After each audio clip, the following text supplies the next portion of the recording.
Imaginem, inverno no Ártico canadiano, temperatura de menos 55 graus. As provisões de comida acabaram há um mês. Um grupo de pessoas extenuadas termina de comer os últimos pedaços de pele de rena desenterrados das cinzas da fogueira. Para lá da porta, milhares de quilómetros de um deserto de gelo. Pela frente, o desconhecido. Isto não é o roteiro de um filme de terror. Esta é a expedição real de John Franklin de 1819, uma história longa, confusa, mas incrivelmente fascinante de uma caminhada até ao Oceano Ártico. Sir John Franklin, um nome que muitos conhecem pela tragédia dos navios Erebus e Terror, desaparecidos nos gelos árticos em busca da passagem do Noroeste.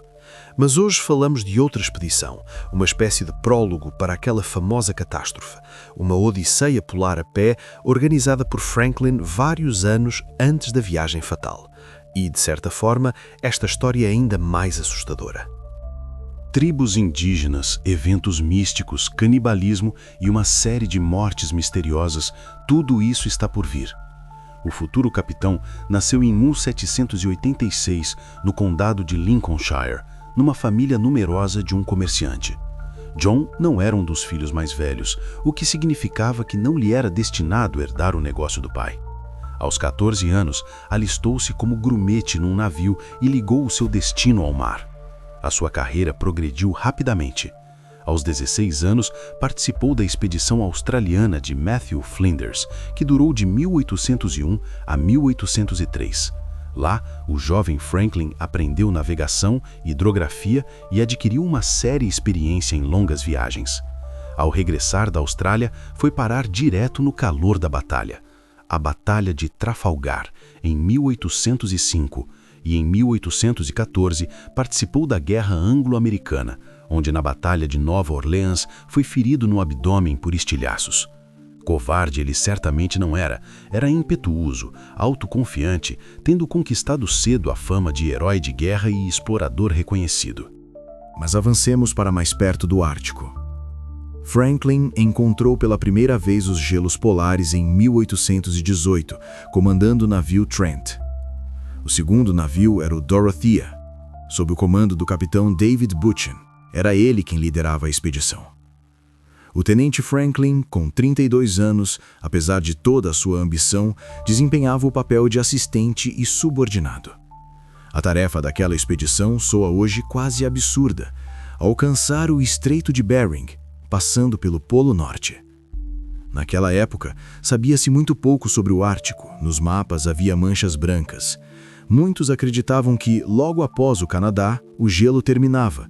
O oceano se tornava navegável e o próprio Polo Norte estaria completamente livre de gelo. A 25 de abril, os navios partiram do Tâmisa e rumaram para norte, entre Spitsbergen e a Groenlândia. Em maio, alcançaram o paralelo 80 de latitude norte. Lá, foram recebidos por campos de gelo intransponíveis, dos quais tiveram de se abrigar numa das baías no noroeste de Spitsbergen. Alguns dias depois, os navios voltaram ao mar, mas a 30 de julho, uma terrível tempestade eclodiu. O gelo começou a esmagar os navios e o capitão Buchan tomou a decisão de voltar para trás a fim de salvar os navios e a tripulação. Graças a uma liderança sensata, a expedição regressou a casa em segurança, sem perdas. Simultaneamente com estes eventos, no mesmo ano de 1818, realizou-se outra expedição polar, a de Sir John Ross. Esta procurava a passagem do Noroeste, já sobre o norte do Canadá. O grande sonho dos ingleses era encontrar um caminho para a Ásia, para a Índia, de onde traziam especiarias, tecidos e outros bens valiosos. A tarefa era passar do Oceano Atlântico para o Pacífico através da América do Norte, o que prometia enormes benefícios económicos. A expedição de Ross também não encontrou a passagem, embora tenha mapeado vastos territórios árticos e grandes ilhas. A razão do regresso foi um evento estranho. Ao seguir pelo Estreito de Lancaster, Ross viu à sua frente os contornos de altas montanhas. Induzido em erro por uma miragem, decidiu que o estreito era apenas um fiord largo e nem sequer considerou necessário verificar essa suposição. O Ártico é rico em ilusões de ótica e não se sabe se o capitão realmente acreditou na existência dessas montanhas ou se simplesmente queria regressar mais depressa à Inglaterra. O facto é que ele virou os navios e navegou de volta, sem sequer se aproximar dos picos imaginários. Esta história das montanhas lembra vivamente a lenda da terra de Sannikov, que o Barão Toll e muitos outros navegadores viram. Foram gastos enormes recursos e muitos anos na sua busca. No entanto, o regresso de Ross à Inglaterra não foi isento de percalços. O seu navio ficou preso no gelo. No almirantado começaram a surgir rumores. Talvez essa passagem do Noroeste não seja assim tão necessária? Está a sair demasiado cara. No entanto, Sir John Barrow, uma figura extremamente influente no almirantado e nos círculos de poder ingleses em geral, era apaixonado por essa ideia. Como político experiente, promoveu-a com sucesso. Conseguiu despertar nos círculos navais e científicos um interesse tão vivo no problema da passagem do Noroeste que até o Tesouro Avarento, que só pagava por empreendimentos lucrativos, voltou a alocar os fundos necessários. John Barrow apelava para a honra da Inglaterra, que deveria ser a primeira a percorrer esta rota antes que outras potências o fizessem. A competição entre as frotas de Espanha, França, Inglaterra e Estados Unidos era bastante acirrada naqueles anos. Todos queriam ser os primeiros. Além disso, ao relatarem as suas expedições no almirantado, o tenente John Franklin e William Edward Parry, que participou na expedição de Ross, insinuaram inequivocadamente que os seus superiores, capitães, por assim dizer, da velha guarda, se não se acovardaram, pelo menos voltaram cedo demais. Mais um pouco, e os gelos ter-se-iam aberto, e a passagem do Noroeste teria sido descoberta. Este é um ponto importante que caracteriza Franklin. Ele não levava em conta os riscos e o facto de que, graças à liderança, todos os membros da tripulação voltaram para casa vivos. Ele insistia que era preciso arriscar, mesmo que isso pusesse em perigo as vidas dos marinheiros e os navios. E assim, em 1819, o almirantado organiza uma nova expedição em busca da passagem do Noroeste. Mas falo com menos entusiasmo e aloca muito menos dinheiro. Os líderes tornam-se o jovem e ambicioso capitão William Edward Parry e o tenente John Franklin, de 33 anos. A expedição foi dividida em duas partes, uma marítima e uma terrestre. A parte marítima era liderada por Parry, enquanto Franklin teria de se deslocar a pé pelo Ártico Canaviano. Quanto à parte marítima, sob o comando de Parry, esta foi bastante bem sucedida e, de certa forma, até superou as expectativas. Provou que a Baía de Baffin estava aberta do lado oeste. Para lá levava o largo e navegável Estreito de Lancaster. E as montanhas que Ross se vira em 1818 no fundo do estreito revelaram-se uma ilusão de ótica. Os navios Hecla e Gripper também encontraram essas montanhas, mas elas dissiparam-se como névoa à medida que os navios se aproximavam. A expedição descobriu o Estreito de Barrow, adjacente ao Estreito de Lancaster a oeste, e o Estreito de Melville. Assim, William Parry conseguiu, logo no primeiro verão, penetrar profundamente nos mares onde nenhum navio antes dele estivera e alcançar o 110º grau de longitude a oeste, ou seja, percorrer metade da distância entre os estreitos de Davis a leste e de Bering a oeste. Aqui, Parry anuncia à tripulação que a sua expedição ganhou um prémio de 5.000 libras esterlinas. Este prémio, bem como um segundo de 20.000 libras, fora estabelecido pelo almirantado para quem encontrasse a passagem do Noroeste. No entanto, naquele momento ele ainda não a tinha descoberto. Eles passaram o inverno na ilha Melville e no ano seguinte fizeram outra tentativa de avançar para o oeste, mas depararam-se com o gelo. Parry foi forçado a regressar à Inglaterra e, o que é surpreendente, regressou extremamente rápido. Num tempo espantosamente curto, em apenas 6 dias, conseguiu percorrer a distância da ilha Melville até ao Estreito de Lancaster e, a 30 de outubro de 1820, já estava em Inglaterra, onde foi recebido como um herói nacional. Para aqueles anos, foi de facto um grande sucesso. Com apenas um inverno, 100 navios perdidos e praticamente sem perdas na tripulação, ele mapeou uma enorme porção do Ártico. Além disso, a expedição recolheu um rico material científico sobre zoologia, botânica e realizou numerosas observações nas áreas de astronomia, meteorologia, magnetologia e hidrografia. Foi uma expedição muito bem preparada e organizada. A condução do trabalho e do lazer durante o inverno, tudo foi estruturado segundo um plano claro. O médico do navio cuidava da saúde da tripulação e durante toda a viagem morreu apenas um marinheiro.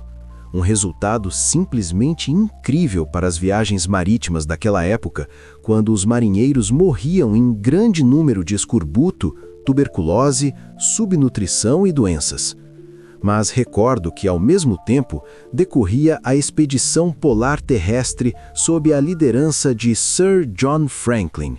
E lá, as coisas eram completamente diferentes. Deve dizer-se que, para aqueles anos, uma expedição polar era comparável a uma ida ao espaço, tanto em custos como na quantidade de conhecimento, ou melhor, na sua ausência e no tempo de preparação. No entanto, o almirantado, já escaldado por vários empreendimentos fracassados, já não era tão generoso. Primeiro, a John Franklin foi atribuída a uma equipe simplesmente minúscula. Incluía um médico naturalista e assistente de comandante John Richardson, 2 guarda-marinhas, George Beck e Robert Hood, que já tinham estado no Ártico com Franklin em 1818, e também o marinheiro John Hepburn. Com Franklin, apenas 5 pessoas. O resto da equipa ele teria de recrutar no local, entre os índios locais, mestiços e voyageurs, que caçavam peles no Canadá. O próprio plano da expedição também era bastante vago. Franklin deveria avançar por terra até ao Grande Lago do Escravo e de lá descer ao longo do rio Coppermine até à costa. Ao chegar à costa, foi-lhe ordenado que se dirigisse para leste, em direção a Ripples Bay, ao encontro dos navios de Perry. No entanto, a Franklin também foi dada a opção de ir para o oeste e mapear a linha costeira entre os rios Coppermine e Mackenzie, ou mesmo mover-se para norte, para mares anteriormente inexplorados. No geral, o almirantado disse a Franklin: vá não sei para onde, encontre não sei o quê. É compreensível que seja difícil planear uma expedição quando se tem uma mancha branca no mapa e não se sabe o que espera aos viajantes. Na prática, Franklin recebeu total liberdade na escolha da rota e na gestão da expedição. A 23 de maio de 1819, a expedição partiu de Inglaterra e dirigiu-se para a Baía de Hudson. A 30 de agosto, os viajantes chegaram a York Factory. Nesta feitoria, caçavam-se, vendiam-se e compravam-se peles. Nas instruções recebidas em Londres, era prescrito que, se possível, se utilizasse uma escuna para seguir para norte. Mas isso revelou-se impossível. Primeiro, simplesmente não havia tal navio. Segundo, se a expedição seguisse por esse caminho diretamente para norte, ficaria privada da oportunidade de contratar caçadores e guias, devido à sua ausência naquela costa. Por isso, decidiram passar pelo Forte Cumberland House e uma cadeia de outras estações da companhia até ao Grande Lago do Escravo. A expedição pegou na feitoria um grande barco a remos e a vela e subiu o rio Reis. Mas, mais uma vez, um capitão do mar obviamente não estava preparado para este tipo de navegação fluvial. O rio revelou-se turbulento, com rápidos e uma forte corrente. Tendo percorrido apenas 6 milhas desde York Factory, tiveram de abandonar os remos e puxar o barco com cordas a partir da margem. E pela frente tinham de percorrer mais 10 rios e 9 lagos, e muitas vezes era preciso carregar toda a carga às costas, incluindo os próprios barcos.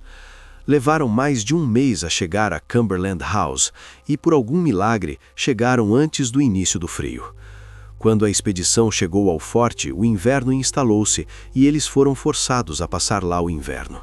Planejavam usar esse tempo para estudar a área e contratar guias.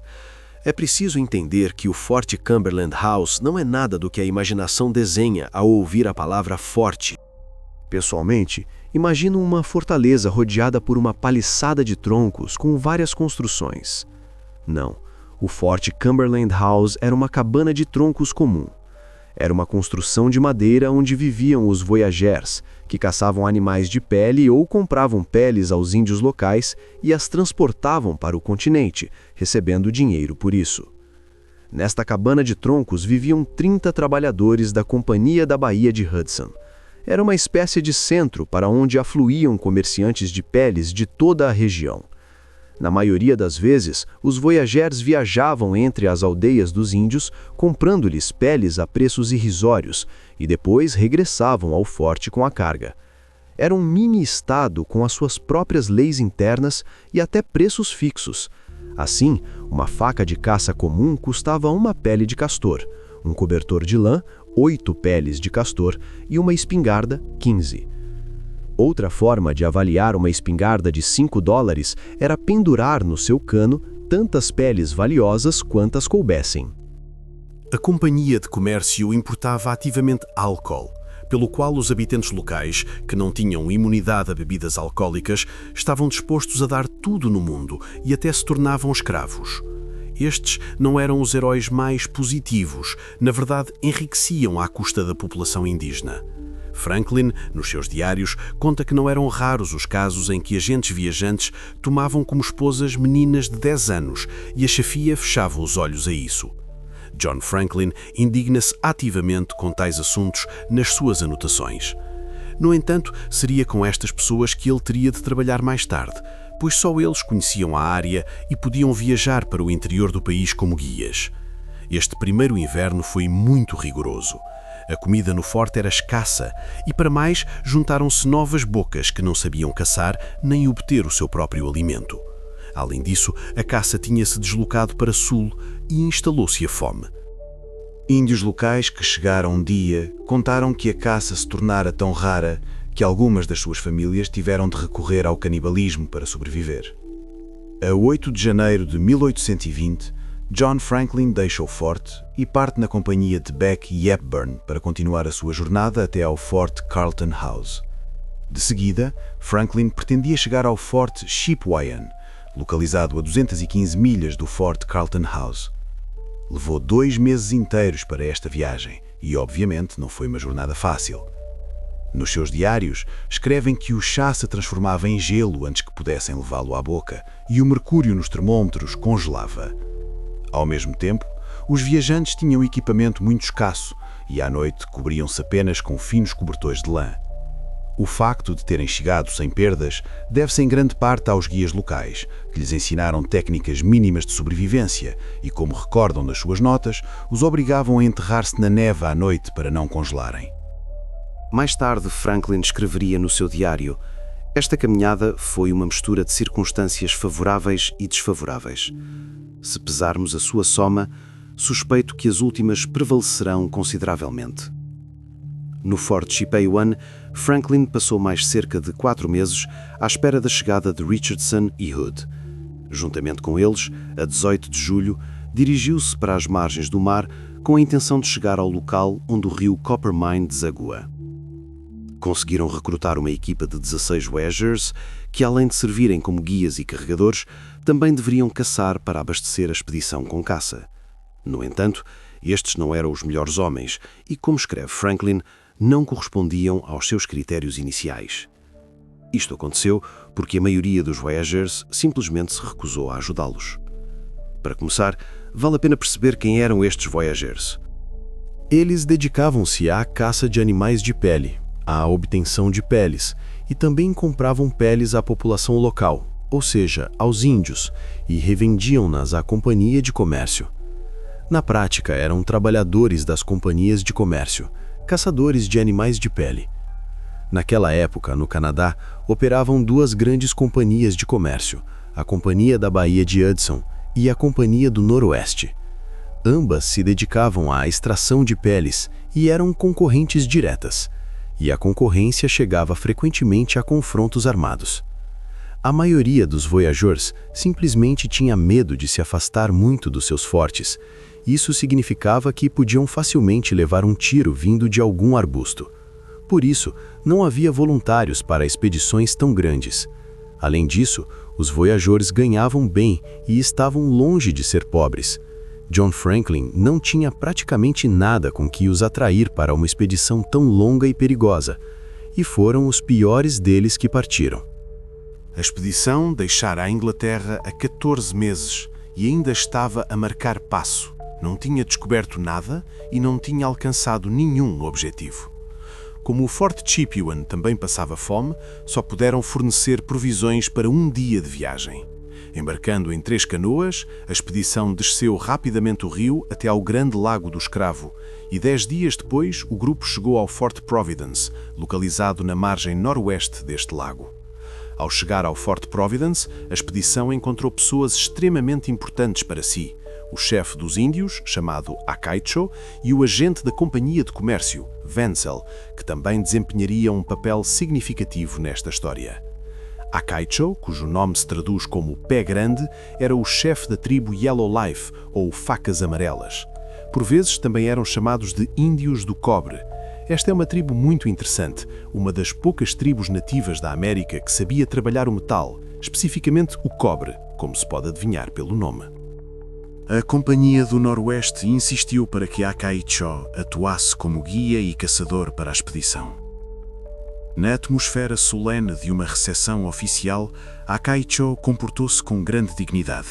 Serviram-lhe álcool com água e John Franklin começou a descrever os benefícios que a passagem do Noroeste traria para a sua tribo, persuadindo-o a tornar-se guia. Ao que o chefe o deixou sem resposta com uma simples pergunta: se a passagem é tão importante para o comércio, por que não foi descoberta antes?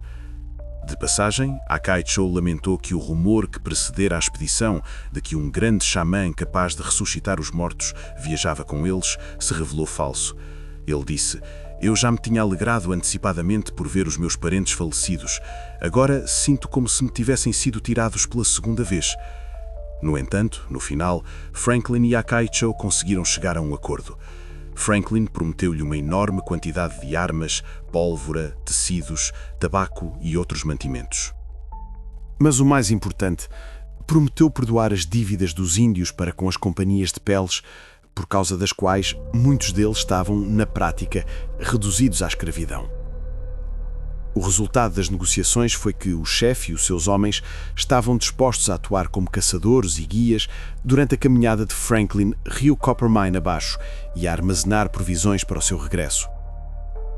Neste acordo, os índios estipularam também que não deveriam pisar as terras dos esquimós, que ficavam a norte do rio. Havia uma guerra entre os esquimós e os índios Yellowknife. Mas não se deve pensar que a expedição foi recebida de braços abertos em todo o lado. Longe disso. Nos diários não há muita informação, mas por fragmentos pode-se supor que Franklin, habituado à alta sociedade de Londres, ou, na pior das hipóteses, a marinheiros e oficiais que lhe obedeciam sem questionar, não esperava uma recepção tão fria por parte dos rudes castadores que nestas paragens se sentiam reis. E a expedição, para eles, era apenas um grupo de aristocratas mimados. No outono de 1820, um dos oficiais, George Beck, foi enviado aos postos no lago Athabasca para obter provisões. Nesse local, encontrou o chefe local, George Simpson, e pediu-lhe alimentos para a expedição, ao que este praticamente recusou, dizendo que as suas necessidades eram secundárias em comparação com as suas próprias dificuldades. Além disso, Simpson, que pertencia à Companhia da Baía de Hudson, estava indignado com as boas relações dos exploradores com a Companhia de Comércio do Noroeste. Como já foi dito, havia uma competição feroz entre os comerciantes de peles, que periodicamente se transformava em confrontos armados. No seu diário, George Simpson insulta Franklin sem piedade, embora nunca o tenha conhecido pessoalmente. Com a Companhia de Comércio do Noroeste, com quem, na opinião de Simpson, Franklin era amigo, as coisas também não corriam bem. O seu representante no Fort Providence, Nicholas Wenzel, agravava a hostilidade, espalhando rumores de que os exploradores eram simplesmente uns pobres desgraçados, cujo objetivo era obter comida pela qual não poderiam pagar mais tarde. E como esta expedição, até há pouco tempo, tinha vagueado pelo Canadá com bastante insucesso, consumindo os recursos dos fortes locais, estes rumores eram prontamente acreditados. Assim, por exemplo, quando as renas caribus regressaram na primavera, o chefe Akaichu recusou-se a caçá-las até que Franklin, após longos esforços, o convenceu de que seria realmente pago pelos seus serviços assim que os mantimentos para a expedição fossem entregues em York Factory. No entanto, o tempo para a preparação da carne já tinha sido perdido e foram preparadas poucas provisões. Mas voltemos à expedição. Os viajantes, acompanhados por índios, põem-se a caminho. Nesta estação, Franklin esperava chegar ao rio Coppermine ou mesmo ao mar. Por isso, passou o resto de verão a caminhar para norte. Os índios forneciam à expedição carne fresca, mas nem sempre a caça era bem sucedida, e os companheiros de Franklin muitas vezes passavam fome. Nenhum deles tinha a experiência de caça necessária em tais viagens, e por isso o abastecimento da expedição dependia inteiramente dos índios. Especialmente porque a Companhia da Baía de Hudson tinha, na prática, recusado a Franklin os alimentos com os quais ele tanto contava. Foi uma travessia muito difícil. Pessoas famintas eram forçadas a contornar constantemente os rápidos e a transportar os barcos através de passagens de montanha, e depois a regressar 4 ou 5 vezes para transportar as caixas com a carga. É preciso entender que os oficiais da Marinha daquela época tinham noções muito peculiares sobre o trabalho em equipa. Na Marinha, os castigos corporais eram amplamente praticados e um oficial para um marinheiro era rei e Deus. Só que Franklin não estava entre marinheiros. Estava entre voyageurs, que se consideravam pessoas bastante livres. Além disso, não gostavam de gente da cidade, especialmente daqueles que tentavam dar-lhes ordens. Como resultado, um motim começa a fermentar na equipa. Franklin ameaça aplicar castigos corporais e, por um tempo, a situação acalma-se. É pouco provável que os voyageurs se tenham assustado. Em vez disso, avaliando as consequências, decidiram não entrar em conflito aberto, o que poderia de facto ameaçá-los com a forca. De qualquer forma, a 20 de agosto, a expedição decide acampar para o inverno. Chegaram a um lago que os índios consideravam adequado para esse fim. No entanto, John Franklin nunca chegou ao rio Coppermine, que tanto desejava alcançar.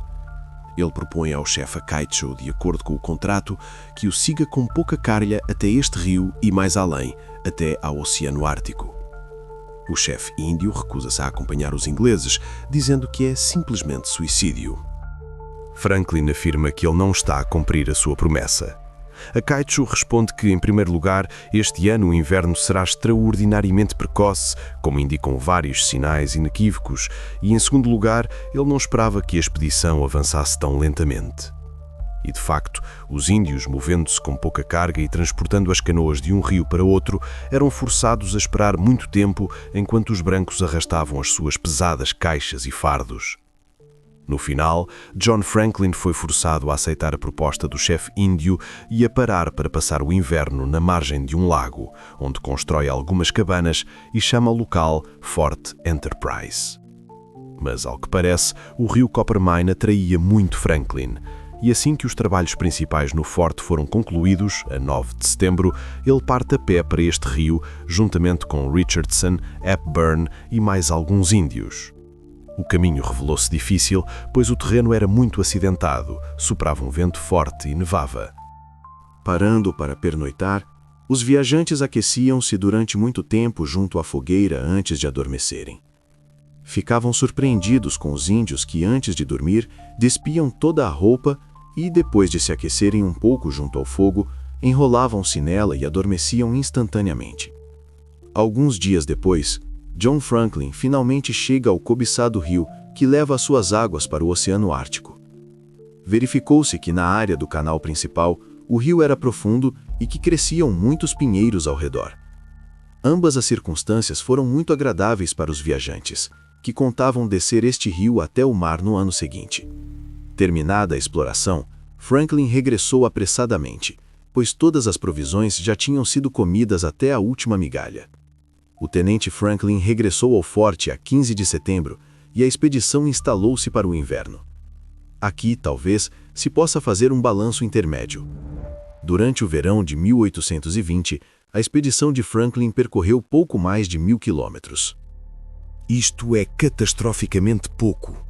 Eles praticamente não saíram do lugar, não descobriram nada e, de facto, não justificaram os fundos gastos na expedição.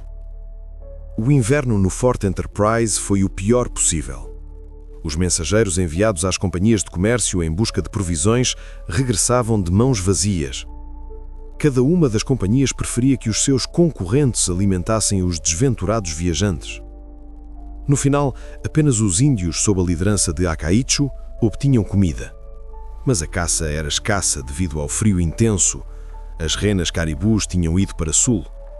E apesar de os índios terem abatido 550 quilos de carne durante todo o tempo, devido ao elevado esforço físico, a comida ainda não era suficiente. Finalmente, quando a expedição estava à beira da fome, George Back foi enviado de volta ao Fort Providence para instar a companhia de comércio a tomar alguma medida e obter provisões. Muitas vezes, usando apenas um cobertor como abrigo e a uma temperatura de menos 55 graus Celsius, ele regressou, como escreve Franklin, com mantimentos para satisfazer as necessidades mais urgentes da expedição. Quando George Back regressou da sua dificílima caminhada de inverno, contou que das 10 caixas que a Companhia da Baía de Hudson enviara para a expedição, 5 tinham sido ilegalmente retidas algures pelo caminho.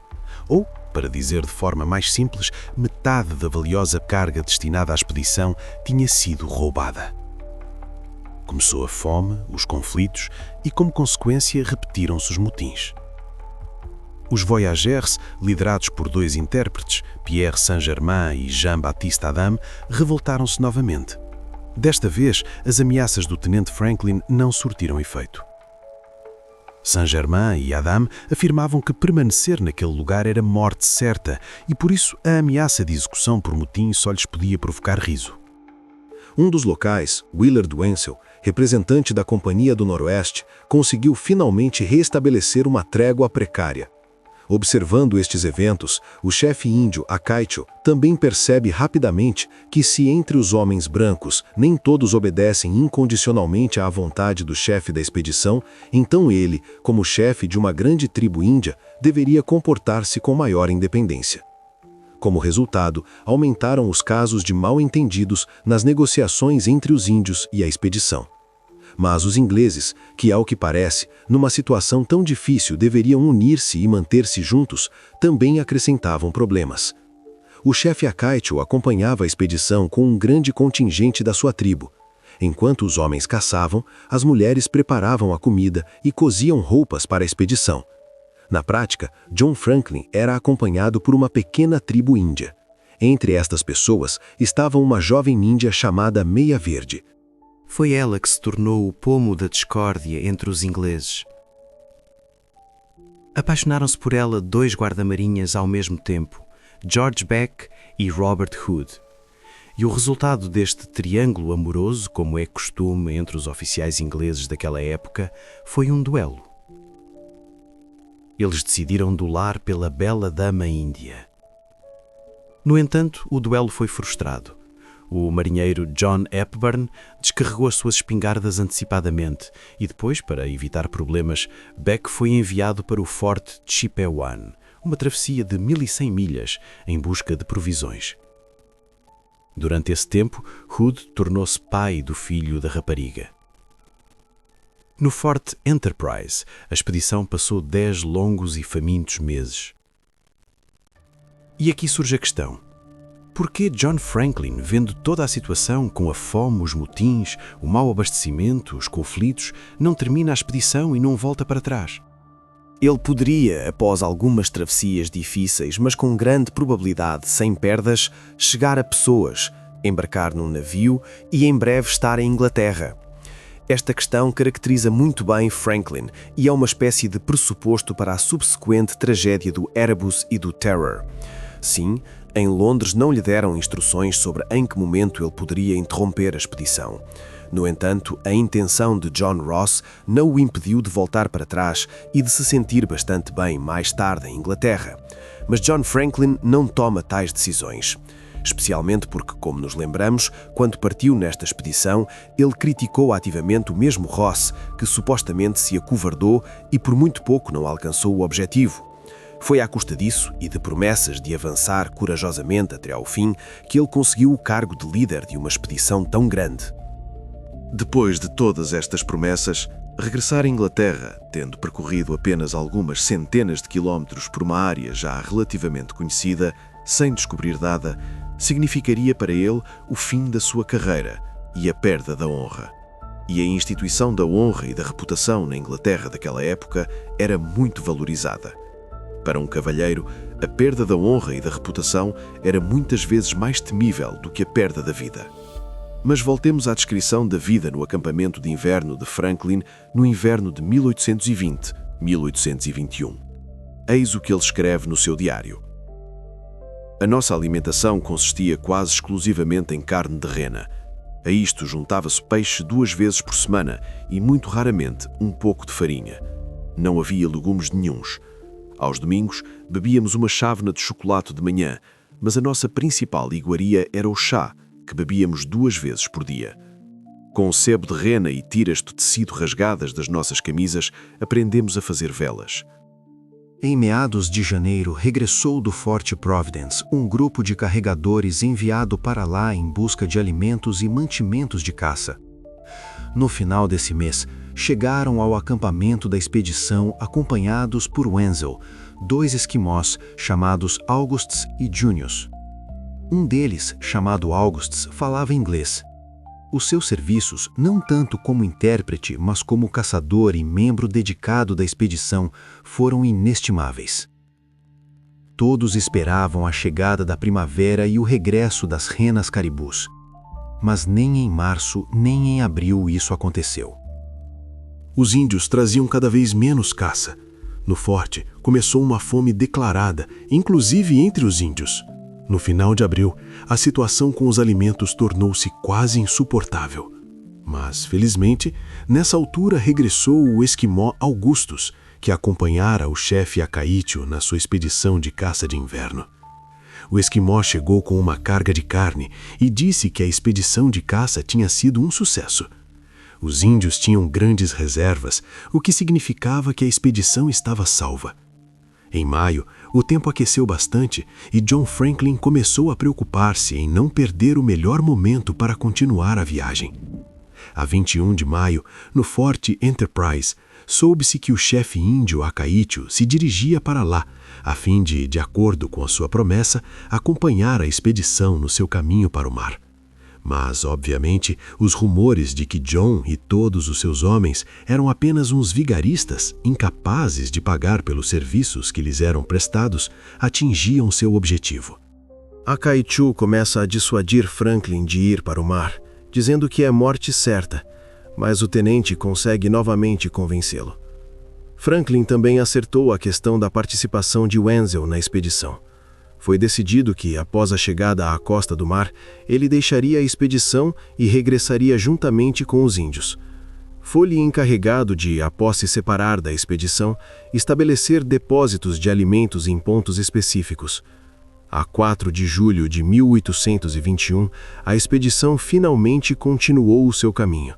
Obviamente, as reservas de comida preparadas para esta expedição eram claramente insuficientes, mas Franklin ainda acreditava que poderia obter comida através da caça ou comprando aos inuites. Nesta rota, ele contava explorar os locais a leste da foz do rio Coppermine, na esperança de encontrar os navios de Perry ou de chegar a Repulse Bay, onde esperava reabastecer as suas provisões com os esquimós locais e regressar a York Factory através da Baía de Hudson.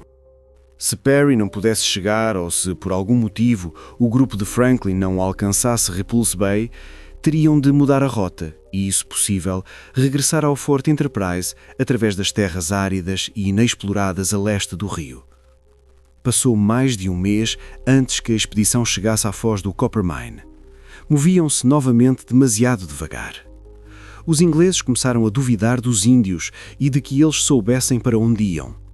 No seu caminho, começaram a encontrar cada vez mais grupos de esquimós. Ao verem a expedição, eles fugiam imediatamente. Um dia, um grupo de carregadores deparou-se com uma família de esquimós e apanhou-os de surpresa.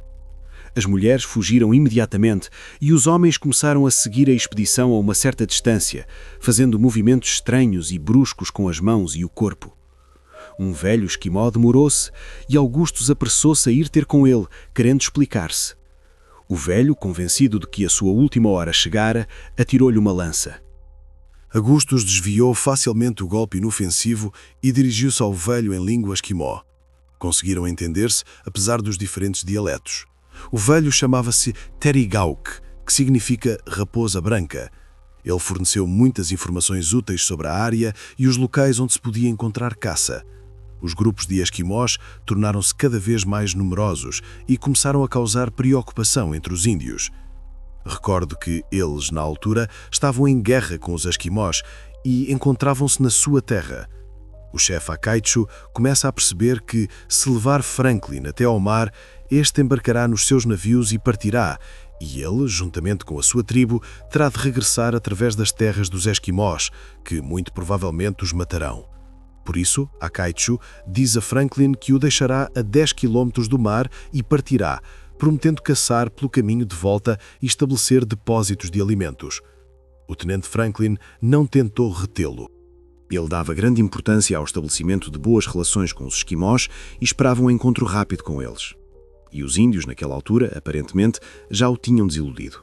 Ele esperava que fossem melhores caçadores, melhores guias e que, em geral, não houvesse tantos problemas com eles. Por isso, ele deixa Akaichu partir sem grandes objeções, esperando que agora encontrasse os esquimós, comprasse muita comida, contratasse guias e então a sua expedição correria como devia. Quando as cabanas dos esquimós e os seus habitantes se tornaram mais frequentes, Franklin tenta contactá-los. Para isso, Augustus e Junius, vestidos com os seus trajes nacionais, foram para a margem. Com receio justificado de que os esquimós pudessem assustar-se ao encontrar os seus inimigos, os índios, Franklin ordenou-lhes que se mantivessem afastados. Mas Akaichu não concordava de forma alguma em ficar sozinho com o seu pequeno grupo por medo de um ataque. Com dificuldade, conseguiram convencer Akaichu a afastar-se pelo menos um pouco e a não mostrar excessiva curiosidade. Os intérpretes estiveram ausentes vários dias. Os ingleses já pensavam que provavelmente tinham sido mortos. No entanto, ao regressarem, informaram que, com grande dificuldade, tinham conseguido chegar a um acordo com os habitantes locais para trocar alimentos por vários objetos úteis de que a expedição dispunha. Mas estas negociações foram um fracasso por culpa da própria expedição. Descobriu-se que várias pessoas estavam a observar os esquimós por detrás de uma colina. Ao perceberem que estavam a ser observados às escondidas, os nativos voltaram imediatamente para trás, destruíram as suas cabanas em sinal de estado de guerra e foram-se embora. Assim, a expedição ficou novamente sem provisões e sem os guias que esperavam contratar entre os esquimós. Quando revistaram o acampamento dos esquimós, encontraram apenas peixe podre, carne seca de ratos e pequenos pássaros. Obviamente, os próprios inuites também passavam fome. No entanto, apesar de todos os infortúnios, a 14 de julho, a expedição avista finalmente o Oceano Ártico. Isto já era um resultado. Depois de Mackenzie e Hearne, eles foram os primeiros europeus a alcançar o Oceano Ártico a partir da costa continental.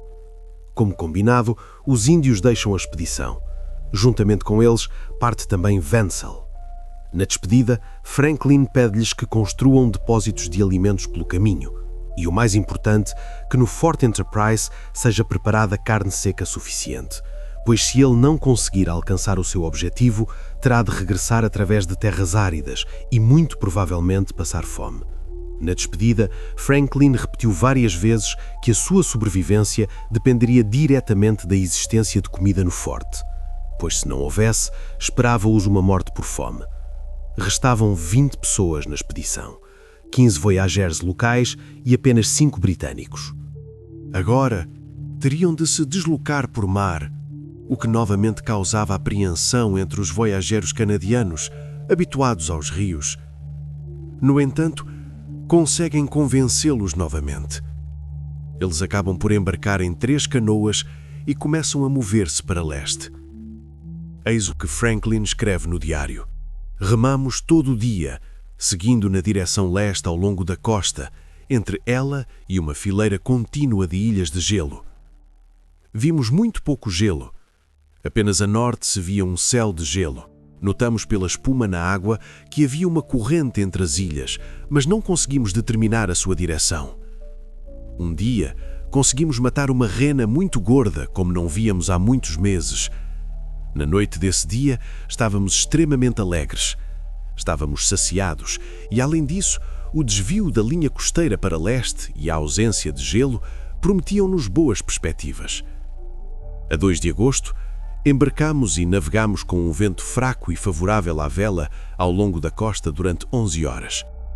Mais adiante, a costa era muito rochosa e virava inesperadamente para norte, formando um cabo íngreme. Aqui acumulou-se muito gelo flutuante e havia o receio de que nos bloqueasse o caminho. No entanto, arriscamos. Aproveitando o tempo calmo, esgueirámo-nos por canais estreitos entre os blocos de gelo e passámos em segurança. Mas, obviamente, as novas descobertas geográficas já não atraíam muito os voyageurs. Estavam cansados, viviam há vários anos com fome, tinham problemas de reputação. Em suma, o seu humor era o pior possível. Um belo dia, o tenente Franklin descobre que é simplesmente impossível continuar a navegar nas canoas. Estavam em mau estado e a primeira onda do mar as despedaçaria. Ele suspeita que foi uma sabotagem por parte dos voyageurs, que danificaram as canoas de propósito para voltarem, terminarem a expedição e finalmente receberem o seu dinheiro. A 22 de agosto de 1821, fazem uma paragem no cabo da Península de Kent. Franklin teme que o estado das canoas, o mar agitado e a já iniciada migração de inverno das renas tornem o regresso ao rio Coppermine simplesmente impossível. Isso significa que terão de ir para o rio Hood através de terras áridas e de lá chegar ao Fort Enterprise. Eis o que o tenente registou no seu diário. Os ventos fortes com que tivemos de lidar nos últimos dias lembraram-me da chegada iminente do inverno, que não poderíamos enfrentar nesta região desprovida de qualquer combustível. A nossa reserva de alimentos consistia numa ração de 3 dias de pemmican. Não havia de onde esperar reabastecimento, pois na costa plana onde estávamos não era possível aproximar-se da caça. Tornou-se claro para nós que não podíamos continuar a afastar-nos dos postos de comércio, expondo-nos a um perigo ainda maior. A expedição encontrava-se numa situação muito difícil. As reservas de alimentos estavam a chegar rapidamente ao fim. Por vezes, já tinham de abrir latas de pemmican que guardavam como reserva de emergência para o caminho de volta. Claro que por vezes conseguiam abater uma rena ou até um urso pardo. Tentavam pescar, mas tudo isso não trazia grande sucesso e as pessoas estavam constantemente com fome. A principal fonte de alimento nestas paragens é a rena caribu, que nessa altura já tinha iniciado a sua migração de inverno para sul. Eis um registro do diário de Franklin, feito a 28 de agosto. Depois de tomarmos o pequeno almoço, restavam-nos apenas 2 sacos de pemmican, para mais uma vez, e um pouco de carne seca.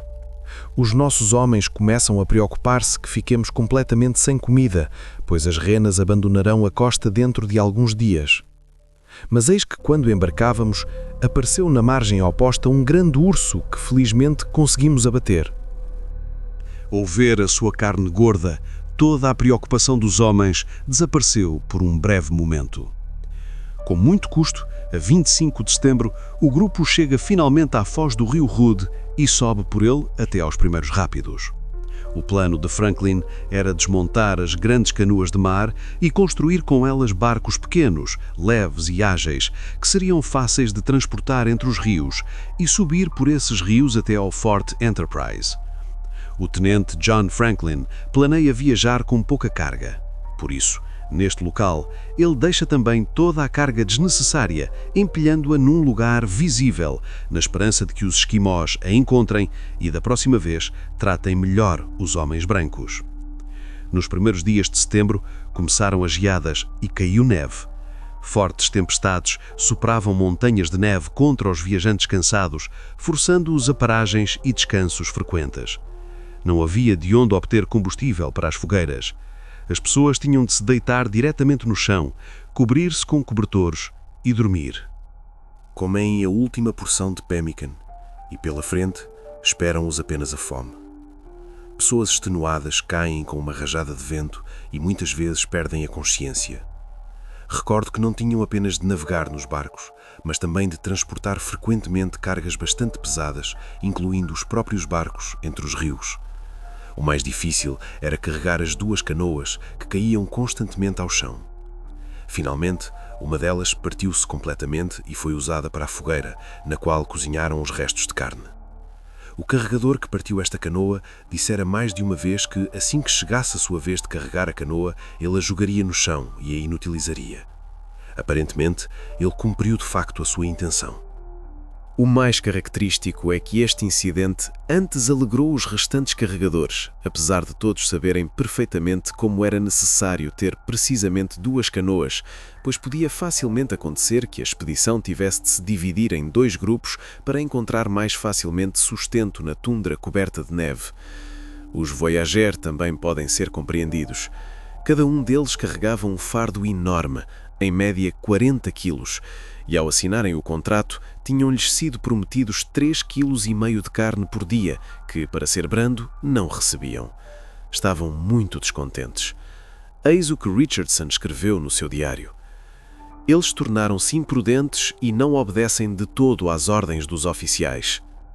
Deitaram fora secretamente parte da carga, por vezes até objetos tão valiosos como redes de pesca, que poderiam ser úteis para a nossa sobrevivência. Penso que a única razão pela qual os canadianos não derramaram o sangue dos oficiais ingleses foi porque eles simplesmente não conheciam o caminho. Não sabiam usar um mapa nem instrumentos de navegação. Simplesmente não sabiam para onde ir e foram forçados a resignar-se. No grupo reinava uma fome terrível. Mas, felizmente, chegam a uma zona rochosa cujas pedras estavam cobertas de líquen. E este líquen era comestível. Tinha um sabor amargo, causava indigestão, mas era um alimento que os salvava da morte por fome.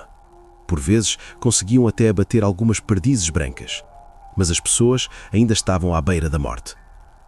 A 10 de setembro, a sorte sorriu-lhes. Encontraram uma manada de bois almiscarados. Conseguiram matar uma fêmea, feriram outra, mas ela fugiu. Não passaram 10 minutos e o animal morto já estava esfolado e o conteúdo do estômago e os intestinos foram comidos ali mesmo. Mesmo para os mais exigentes e esquisitos, este prato pareceu delicioso. Eis o que Franklin escreve no diário. Em condições normais, isto ter-nos-ia durado muito tempo, mas a subnutrição constante e as dificuldades do caminho cansaram-nos e a sensação de fome atingiu uma força monstruosa. Após a partida do Ansel, a distribuição de alimentos ficou a cargo de Hood, que cumpria a sua pesada obrigação com um excepcional escrúpulo. Hood deixava sempre para si a porção mais pequena. No entanto, a insignificância das rações distribuídas provocava o descontentamento dos canadianos. Foram também registados casos de roubo de carne aos próprios companheiros, o que, naquelas condições, constituía o mais grave dos crimes. A caça acabou depressa e tiveram de se alimentar apenas de líquenes e de pedaços das suas botas de cabedal. A 26 de setembro, conseguem finalmente chegar ao rio Coppermine, pelo qual poderiam navegar praticamente até ao Fort Enterprise. Contudo, já não tinham em que navegar. A última canoa ficara inutilizável. Ainda poderia ser reparada, mas os carregadores destruíram-na deliberadamente para não terem de a carregar. Estavam diante de um rio turbulento que precisavam de atravessar pelo menos para a margem oposta. Do diário de Richardson. Os carregadores amaldiçoavam-se em voz alta pela estupidez de terem danificado a canoa. Tornaram-se negligentes e desobedientes, deixaram de temer o castigo e perderam a esperança de recompensa.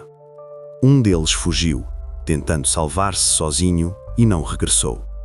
Foram desperdiçados 8 dias à procura de um valo. Ao fim de 8 dias, construíram uma jangada com os salgueiros baixos que cresciam nas margens. Franklin descreve no seu diário: de manhã cedo, os homens começaram a arrastar feixes de ramos de salgueiro, e pelas 7 horas da manhã, a jangada estava pronta. No entanto, a flutuabilidade da jangada revelou-se muito insignificante, pois o salgueiro era recém-cortado. Mesmo assim, esperávamos que o empreendimento fosse bem-sucedido, desde que conseguíssemos, de alguma forma, passar uma corda para o outro lado do rio. Os 2 homens mais fortes tentaram repetidamente atravessar na jangada, mas não conseguiram, pois não tinham no remo. Após inúmeras tentativas fracassadas, ambos os nadadores decidiram que a tarefa era impossível. Então, o Dr. Richardson, que levava muito a peito o sofrimento dos seus companheiros, ofereceu-se para atravessar a nado aquele rio gelado, para depois, com a ajuda de uma corda, transportar a jangada. Ele entrou na água. Contudo, a uma curta distância da margem, as suas mãos ficaram dormentes. Ainda assim, não desistiu da sua intenção e, nadando de costas, já quase alcançara a margem oposta quando as suas pernas também ficaram dormentes. Para nosso imenso horror, ele começou a afundar-se. Puxámos então a corda e o corpo reapareceu à superfície em estado quase desesperado. Retirámos o doutor para a margem. A tudo isto, acresce que, ao entrar na água, Richardson pisou um punhal e feriu o pé até ao osso. Nem mesmo este revés o impediu de tentar levar a cabo o seu nobre feito. Todas as tentativas de atravessar o rio resultaram apenas no congelamento e exaustão da expedição, e em mais um homem com hipotermia. Além disso, os homens caíram em desespero. Compreendiam que, se não atravessassem aquele rio, esperava-os a morte por inanição.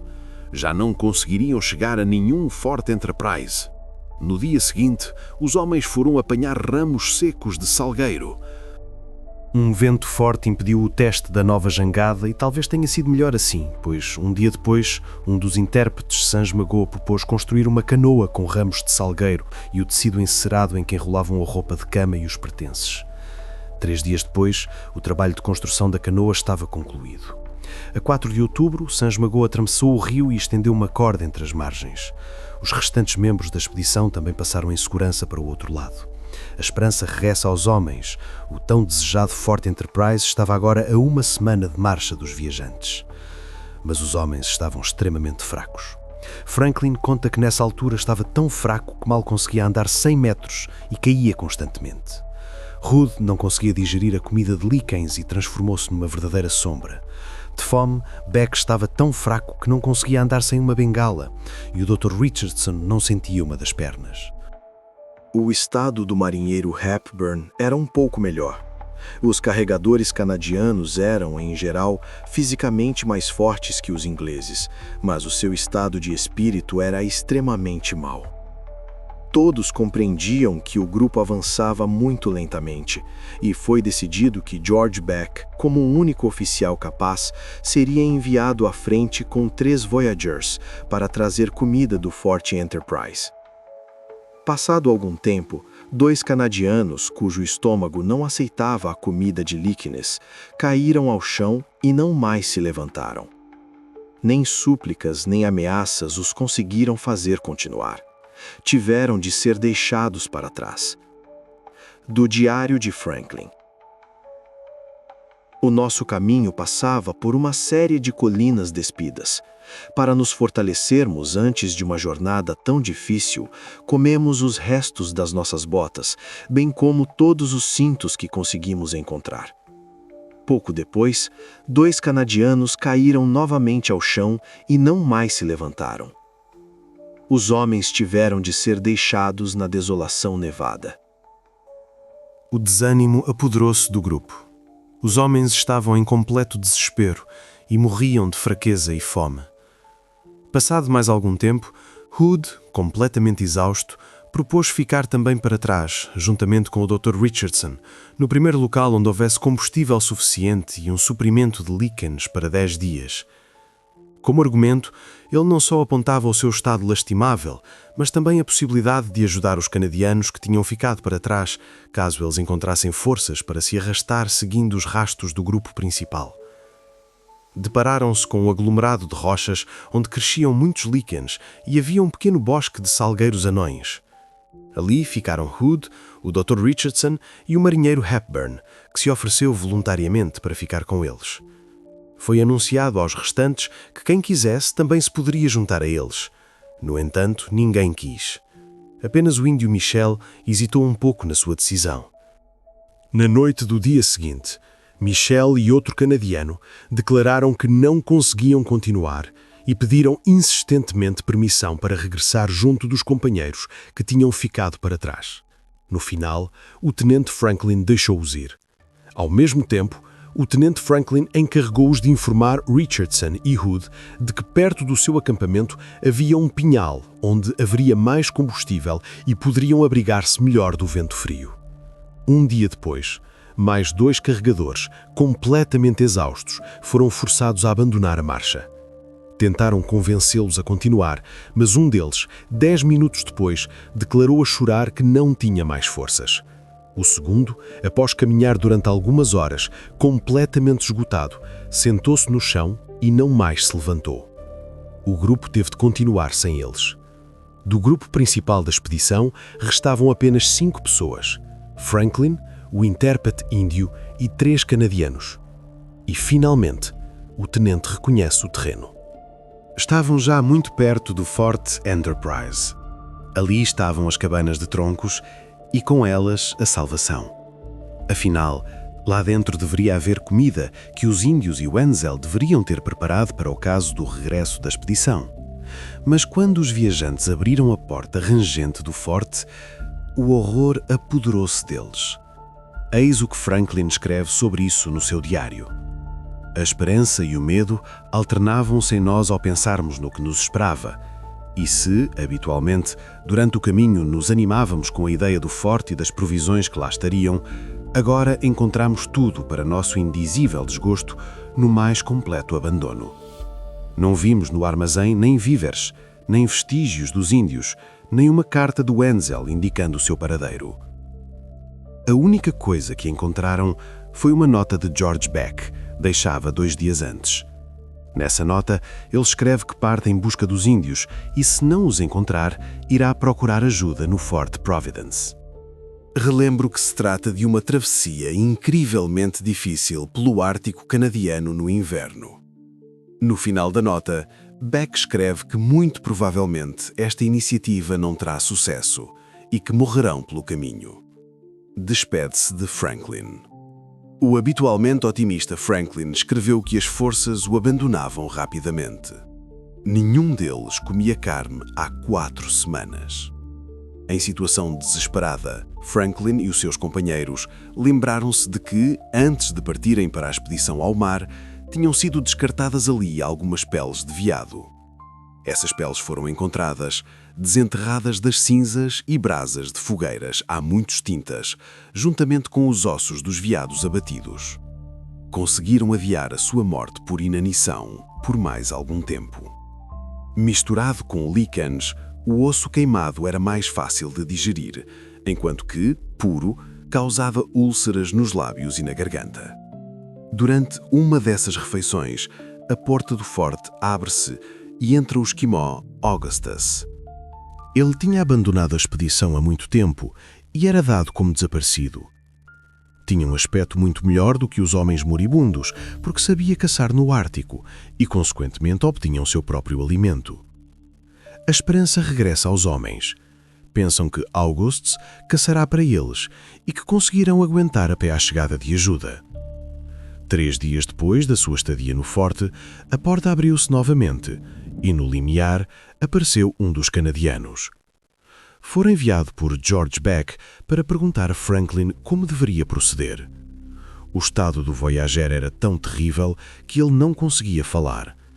A sua roupa era uma couraça de gelo maciça, pois caíra água a caminho do forte. Precisou de 4 dias para recuperar minimamente as forças. Depois de enviar este mensageiro de volta para Beck, o próprio Franklin começou a preparar-se para partir para o Fort Providence. No entanto, logo após saírem do forte, tornou-se evidente que os homens estavam tão fracos que não conseguiam andar. Com esforços sobre-humanos, forçavam-se a mover as pernas. Assim, percorreram 4 milhas.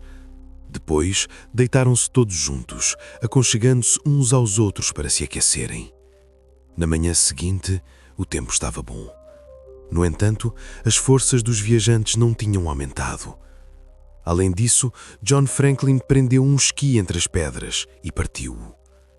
Para não atrasar os outros, decide regressar ao forte. Ao chegar ao forte, Franklin deparou-se com um quadro triste.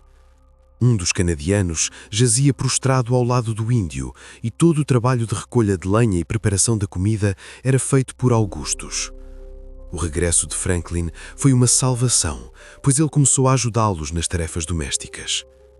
Franklin preparava a comida com as peles velhas e o canadiano carregava lenha e partia ossos. E os dois homens deitados no chão choravam incessantemente. Assim, a expedição dividiu-se em 3 grupos distintos. O grupo de Franklin, que se encontrava no Fort Enterprise. O grupo de Beck, que fora procurar ajuda ao Fort Providence. E o grupo de Hood, Richardson, Hepburn e os voyageurs exaustos que tinham parado na tundra sem chegar ao forte. Poderia parecer que este último grupo estava condenado à morte e que nada mais poderia acontecer ali. Mas não. As ações principais e mais interessantes desenrolaram-se precisamente lá. Como nos lembramos, este grupo era composto por Hood, o Dr. Richardson e o marinheiro Hepburn, que se ofereceu voluntariamente para cuidar deles. Passado algum tempo, do grupo de Franklin que seguia à frente, separam-se 4 voyageurs, que dizem não ter mais forças para continuar e que regressarão ao acampamento dos ingleses para esperarem a morte com eles na tundra. Eram 4 caçadores de peles, Michel, Rochat, Jean-Baptiste Langer e 2 jovens chamados Pera e Fontanot. No entanto, apenas Michel chegou ao acampamento. Trazia uma carta de Franklin, na qual se dizia que enviava estes 4 homens até eles, e também que nas proximidades havia um pinhal, onde seria mais conveniente abrigarem-se do vento. Michel, ao chegar ao acampamento, estava surpreendentemente enérgico e alegre. Ao que parece, percorrera 6 quilómetros em 4 dias, o que surpreendeu os ingleses.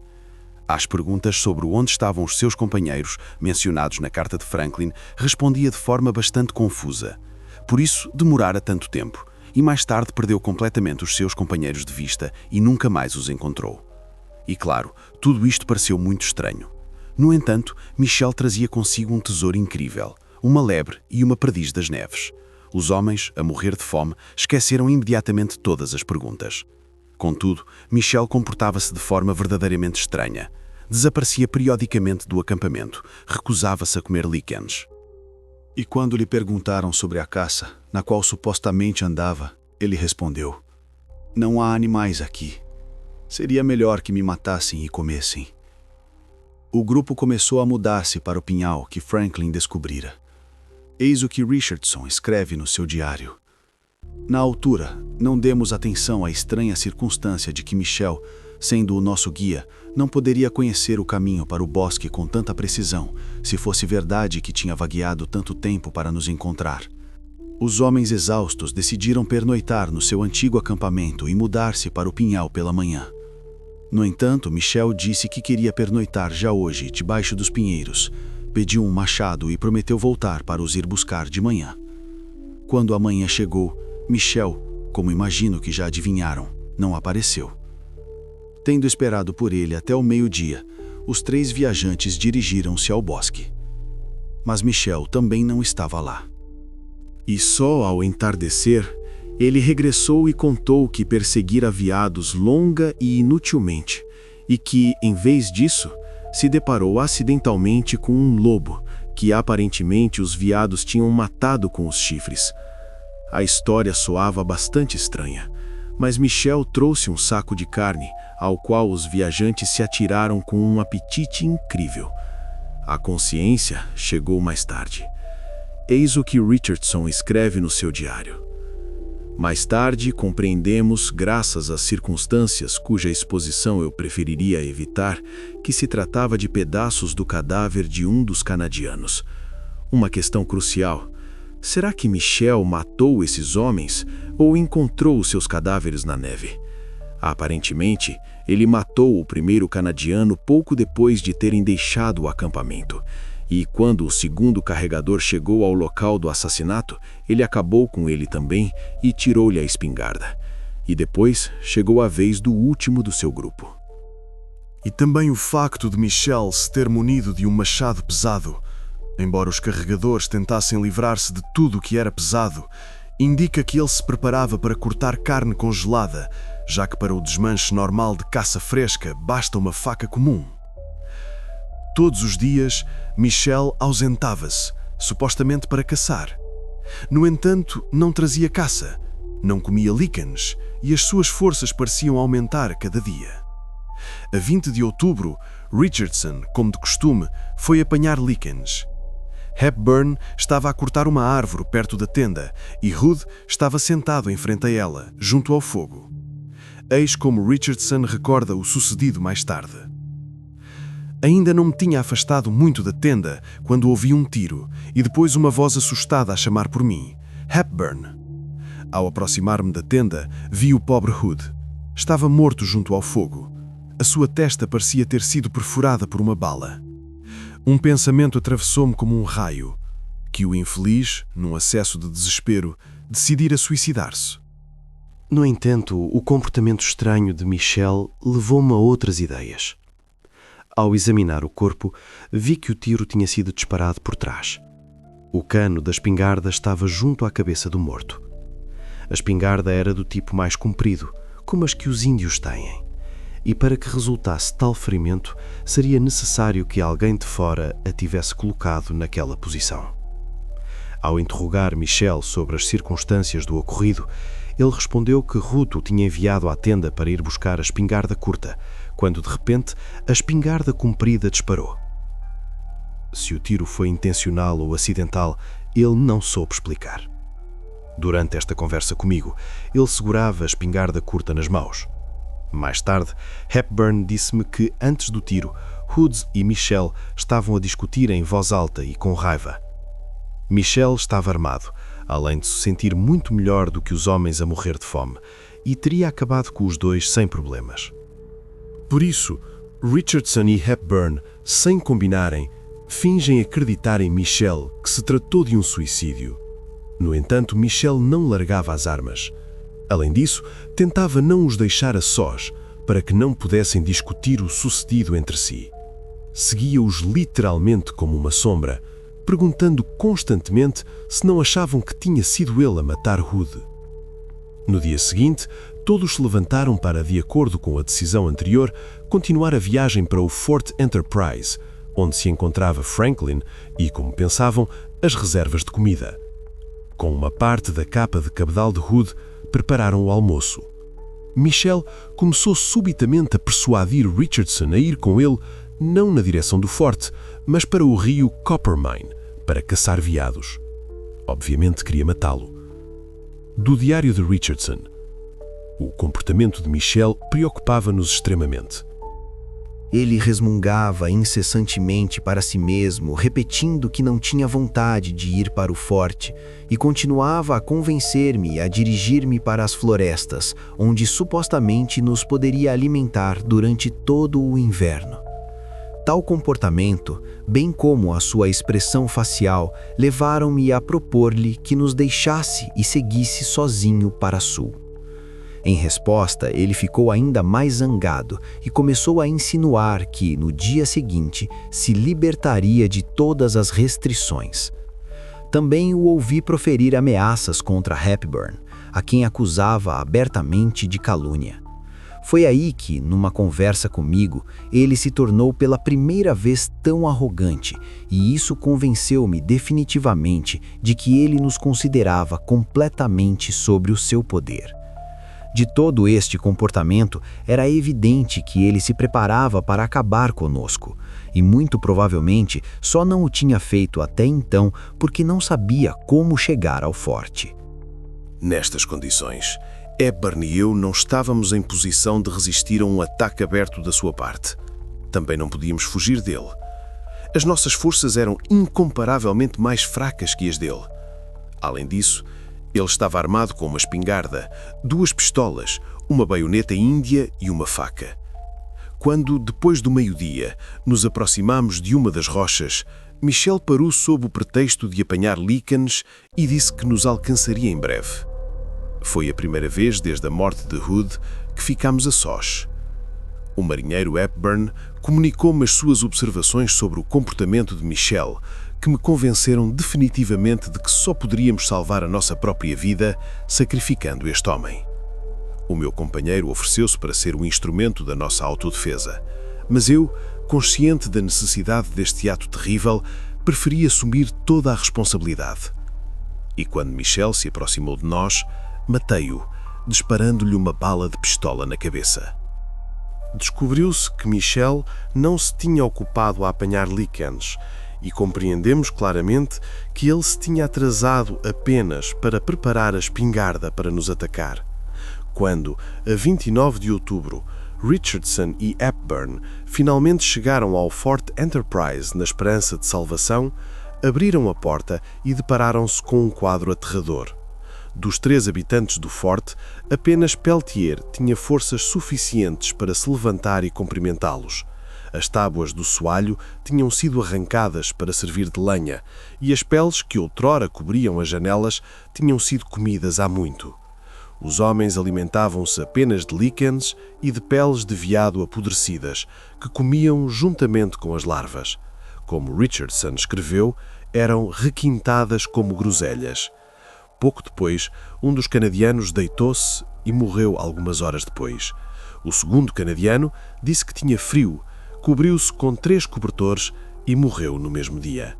Os cadáveres foram arrastados para alguns metros de distância. Já não havia forças para os levar para fora de casa. O intérprete índio parecia ter perdido o juízo. Começou a lançar olhares selvagens e assustadores. Na verdade, ninguém na equipa estava já completamente normal. Hepburn escreveu: "Se algum dia regressarmos à Inglaterra, ficarei muito surpreendido se recuperarmos a lucidez." Os habitantes do forte começaram a assemelhar-se a mortos-vivos. Discutiam uns com os outros por ninharias, gritavam uns com os outros, insultavam-se e, poucos minutos depois, faziam as pazes com lágrimas nos olhos. A razão abandonava-os gradualmente. Do diário do Tenente Franklin, 7 de novembro. O nosso intérprete passou uma noite em claro. Era atormentado por visões da morte iminente que tentámos em vão afastar. Pela manhã estava tão apático e fraco que mal conseguia falar. Fiquei deitado ao seu lado para o animar tanto quanto possível. O Dr. Richardson e Hepburn foram cortar lenha e mal tinham começado a trabalhar quando, para sua surpresa, ouviram um tiro e, quase de imediato, viram 3 ímbios muito perto deles. Era a sua salvação. George Beck percorrera uma rota de incrível dificuldade pelo Ártico de inverno e chegara ao Fort Providence, de onde conseguira trazer ajuda. A propósito, na sua rota, perdeu apenas um homem. Do diário de John Franklin. Se a ajuda tivesse chegado umas horas mais tarde, o intérprete estaria morto e nós teríamos morrido dentro de poucos dias. Os índios que chegaram alimentaram os homens moribundos com peixe, depois de terem passado 36 dias sem comida no Fort Enterprise. E após 16 de novembro, ajudaram os sobreviventes a chegar ao acampamento do chefe Akaicho. Os índios trataram-nos, como Franklin escreve, como uma mãe aos seus filhos. Obviamente, sentiam-se culpados por os terem abandonado para morrer sem comida, quando deveriam ter organizado armazéns de provisões e reservas no forte. No encontro, o chefe Akaicho disse que não tinham feito reservas porque 3 dos seus caçadores morreram ao caírem através do gelo num lago congelado. E no Fort Providence não havia munições para a caça. No entanto, não é difícil supor que o chefe Akaicho simplesmente não acreditava que a expedição regressaria viva e decidiu aparentemente não perder tempo a caçar e a preparar provisões. Da carta recebida de Beck, Franklin soube, para seu desgosto, que as mercadorias encomendadas na primavera para os índios ainda não tinham chegado. Ele temia que, ao saber disso, Akaicho negasse à expedição a assistência necessária. No entanto, o chefe índio demonstrou grande nobreza. Akaicho não deu importância a essa circunstância e concordou em esperar pelo cumprimento dos acordos. Numa conversa com Franklin, ele terminou o seu discurso com palavras muito profundas. Disse ele: "Que seja esta a primeira vez que os homens brancos ficam a dever." A 11 de dezembro, Franklin chega ao Fort Providence. De lá, a equipa inicia o seu caminho de regresso a casa, a Inglaterra. Aqueles que ontem eram mortos-vivos recuperavam rapidamente e ganhavam peso. A expedição estava terminada. Foi, na altura, talvez uma das mais desastrosas e terríveis expedições de exploração do Ártico, e foi, obviamente, um fracasso total. Percorreram apenas 8.900 quilómetros, perderam 11 dos 20 homens e mapearam apenas um pequeno troço da linha costeira. Quando John Franklin regressou à Inglaterra, enfrentou críticas bastante duras das companhias de comércio e dos voyageiros. Diziam que ele arriscou deliberadamente a expedição, sabendo que haveria vítimas humanas, mas não recuou. E, de facto, tinham razão. Ainda mais questões levantava a história de Michel, supostamente morto por Hood. No entanto, a única testemunha neste caso era o relatório de Richardson, e o que realmente aconteceu lá, ninguém sabia. Surgiu uma versão bastante popular de que Richardson e Hepburn tinham matado Hood e os 4 Voyageurs e se alimentado da sua carne para sobreviver. Um dos participantes da expedição, Willard Wenzel, intérprete e representante da Companhia do Noroeste, acusado de não ter conseguido abastecer o Forte Enterprise com comida a tempo, foi ainda mais longe nas acusações a Richardson de assassinato e exigiu que ele fosse levado a tribunal. No entanto, Beck escreveu-lhe mais tarde numa carta: "Na verdade, Wenzel, é melhor não divulgar o que aconteceu lá." O almirantado não abriu uma investigação. E o que aconteceu realmente lá? Temo que só as neves do Ártico saibam. A propósito, o próprio Franklin também não sofreu consequências.